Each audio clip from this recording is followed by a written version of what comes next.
कधी विचार केलाय का की एखाद्या अनोळखी व्यक्तीशी झालेली अवघ्या 30 मिनिटांची भेट तुमच्या संपूर्ण आयुष्याची दिशा बदलू शकते?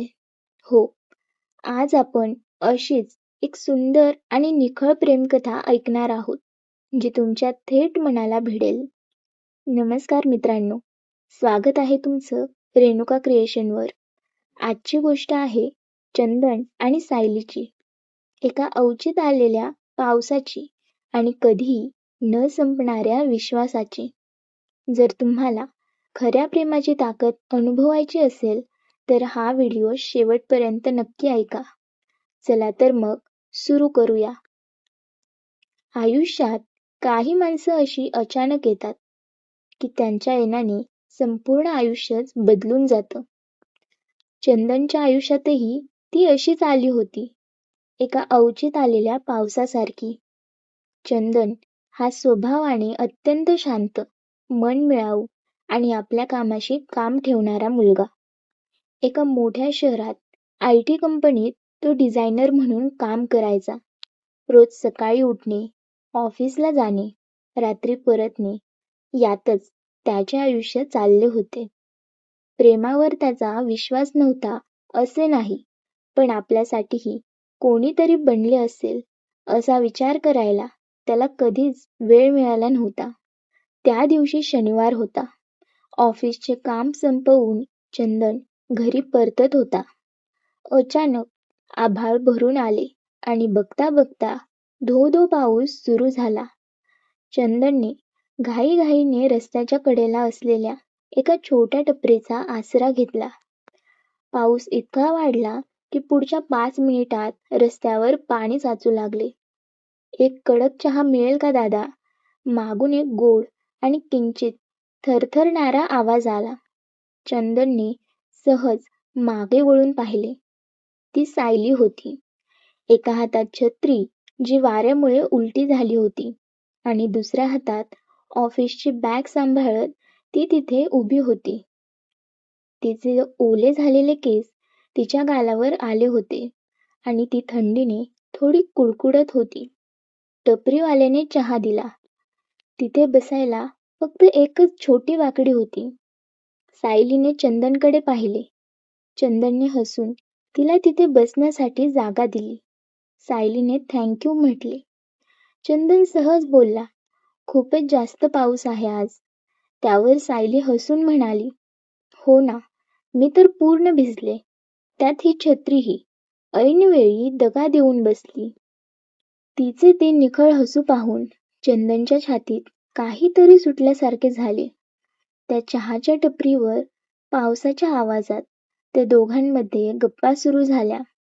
चंदनने स्वतःची ओळख करून दिली आणि सायलीने तिची. सायली तिथेच जवळच्या एका बँकेत काम करायची. साधारण अर्धा तास तो पाऊस सुरू होता. त्या अर्ध्या तासात त्यांनी एकमेकांबद्दल खूप काही जाणून घेतले. कोणाला कोणता चहा आवडतो इथपासून ते लहानपणी पावसात केलेल्या कागदाच्या होड्यांपर्यंत सगळ्या गप्पा झाल्या. पाऊस कमी झाला आणि सायली बाय बोलून निघून गेली. पण चंदन तिथेच उभा राहून तिच्या जाणाऱ्या पाठीकडे पाहत राहिला. त्याचा चहाचा कप रिकामा झाला होता, पण त्याचे मन मात्र एका वेगळ्याच विचाराने भरून गेले होते. त्या पहिल्या भेटीनंतर आठवडाभर चंदनच्या डोक्यात सारखा सायलीचा चेहरा फिरत होता. त्याला रोज वाटायचे की ऑफिसवरून येताना ती पुन्हा त्याच टपरीवर दिसेल, पण ती दिसली नाही. पुढच्या शनिवारी चंदन मुद्दाम त्याच वेळी त्या चहाच्या टपरीवर जाऊन बसला. पाऊस नव्हता, फक्त हलकीशी थंडी होती. त्याने चहाची ऑर्डर दिली आणि तो रस्त्याकडे पाहू लागला. तितक्यात रस्त्याच्या पलीकडून एक मुलगी चालत येताना दिसली. ती सायलीच होती. तिच्या चेहऱ्यावर तेच नेहमीचे हसू होते. तिचे लक्ष चंदनकडे गेले. ती थबकली आणि तिच्या चेहऱ्यावरचा आनंद लपला नाही. ती धावतच रस्ता ओलांडून आली आणि म्हणाली, अरे चंदन, तू इथे? काय योगायोग आहे. चंदन सरळ बोलून गेला, योगायोग नाही सायली. मी खरं तर तुझीच वाट पाहत होतो. बोलल्यावर तो थोडा लाजला. सायलीने त्याच्याकडे पाहिले आणि ती मंद हसली. खरंच? मग छान झालं. मलाही आज चहा प्यायची खूप इच्छा होती. त्या दिवशी त्यांनी एकमेकांचे फोन नंबर्स एक्सचेंज केले. आता गप्पा फक्त शनिवारी टपरीवर होण्यापुरत्या मर्यादित राहिल्या नव्हत्या. रोज रात्री व्हॉट्सॲपवर मेसेजेस सुरू झाले. सुरुवातीला जेवलास का? आजचा दिवस कसा गेला? इथपासून सुरू झालेली संभाषणे हळूहळू रात्री 2-2 वाजेपर्यंत चालू लागली. चंदनला समजले की सायली खूप हळवी आहे. तिला जुनी गाणी ऐकायला आवडतात. तिला कविता करायला आवडतात. तर सायलीला समजले की चंदन दिसायला जितका शांत आहे, तितकाच तो आतून खूप केअरिंग आहे. एकदा सायली ऑफिसमध्ये खूप टेन्शनमध्ये होती. तिच्या मॅनेजरने तिच्यावर खूप ओरडले होते. तिने चंदनला मेसेज केला, खूप रडू येते आज. 5 मिनिटात चंदनचा फोन आला. सायली, खाली ये. मी तुझ्या ऑफिसच्या बाहेर उभा आहे. सायली थक्क झाली. ती खाली आली तेव्हा चंदन त्याच्या बाईकवर उभा होता. त्याने तिला काहीच न बोलता एक चॉकलेट दिले आणि म्हणाला, चल एक राईड मारून येऊ. त्या रात्री चंदनने सायलीला शहरातल्या सगळ्यात शांत ठिकाणी नेले. तिथे बसून सायलीने तिचे मन मोकळे केले. चंदन फक्त शांतपणे ऐकत होता. जेव्हा ती शांत झाली तेव्हा चंदनने तिचा हात हातात घेतला आणि म्हणाला, सायली, परिस्थिती कशीही असो, मी नेहमी तुझ्यासोबत असेन. लक्षात ठेव. सायलीने चंदनच्या डोळ्यात पाहिले. त्या डोळ्यांमध्ये तिला स्वतःसाठी एक सुरक्षित जग दिसले. तिने चंदनच्या खांद्यावर डोके ठेवले. त्या रात्री त्यांच्या मैत्रीला एक नवीन आणि खोल नाव मिळत होते.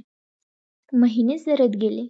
चंदन आणि सायली आता एकमेकांच्या आयुष्याचा एक अविभाज्य भाग बनले होते. एकमेकांशी बोलल्याशिवाय दोघांचाही दिवस पूर्ण होत नव्हता.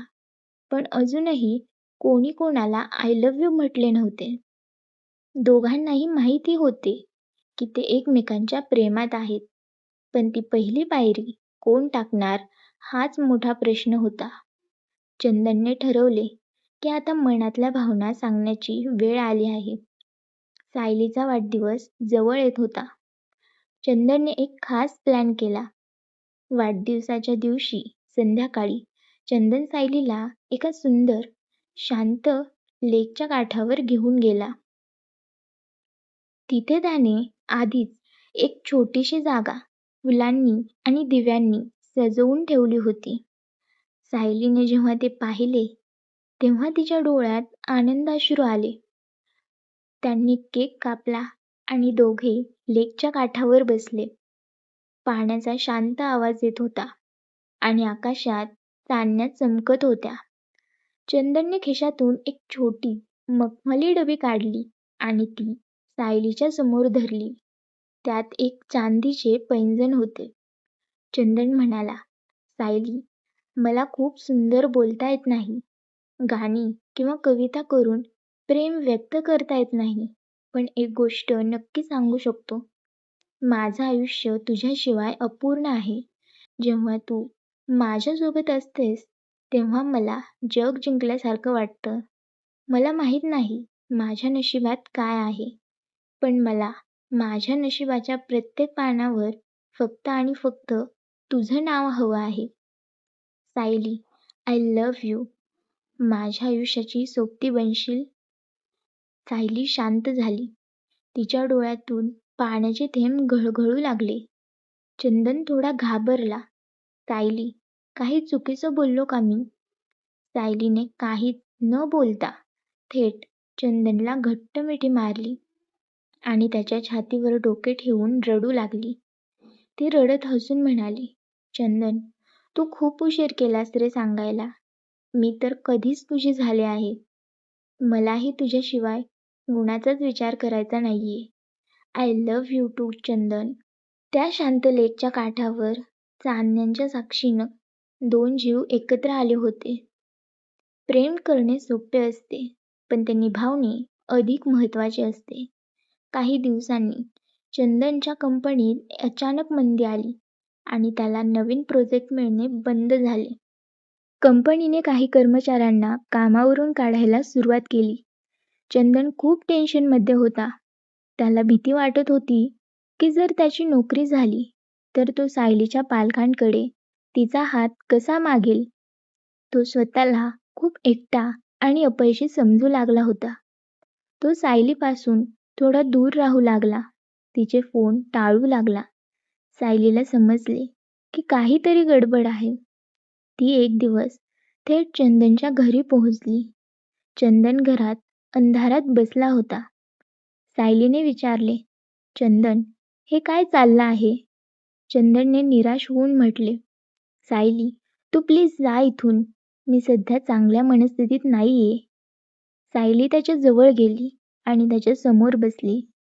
तिने त्याचे दोन्ही हात आपल्या हातात घेतले आणि म्हणाली, चंदन, तुला काय वाटतं? मला फक्त तुझ्या यशावर प्रेम करायला आवडतं. हा चंदन आहे जो मला प्रत्येक संकटात सांभाळतो. आज तोच हार मानतोय. नोकरी जाईल ना, जाऊ दे, दुसरी मिळेल. तुझ्यामध्ये टॅलेंट आहे, पण अशा वेळी तू माझ्यापासून दूर का पळतोस? आपण दोघं मिळून मेहनत करू. तू एकटा नाहीस, आपण दोघं आहोत. सायलीच्या त्या प्रत्येक शब्दांनी चंदनला एक नवी ताकद दिली. त्याचा हरवलेला आत्मविश्वास परत आला. त्याने पुन्हा नव्या जोमाने प्रयत्न सुरू केले. सायलीने त्याला पावलोपावली मदत केली.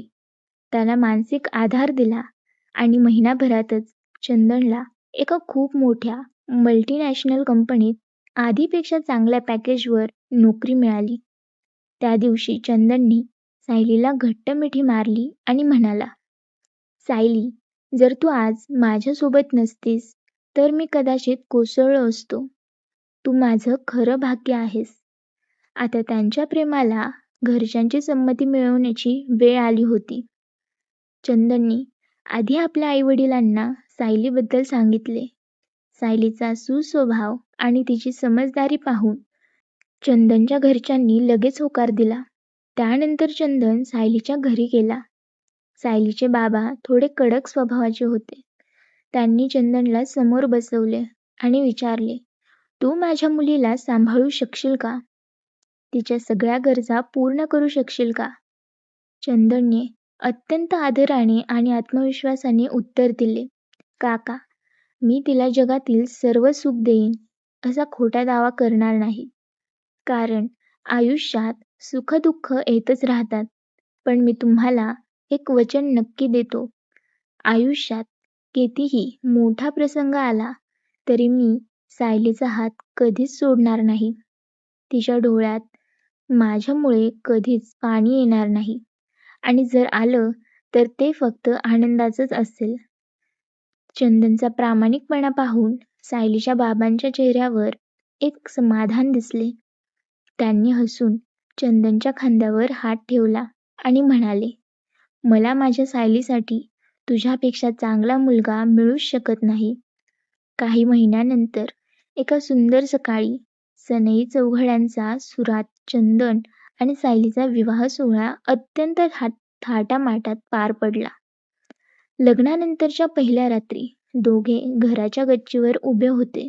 अगदी तसाच पाऊस पडत होता जसा त्यांच्या पहिल्या भेटीच्या दिवशी पडला होता. चंदनने सायलीच्या खांद्यावर स्वतःची शाल टाकली आणि तिला जवळ ओढले.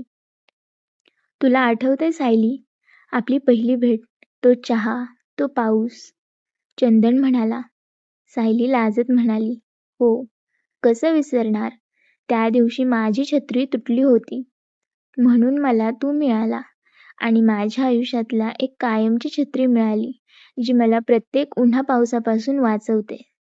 चंदनने सायलीच्या कपाळावर एक हलकीशी पापणी घेतली.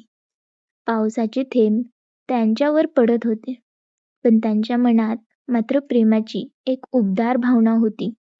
2 वेगवेगळ्या प्रवासातून सुरू झालेली ही कथा आता एकाच सुंदर मार्गावर एकत्र चालली होती.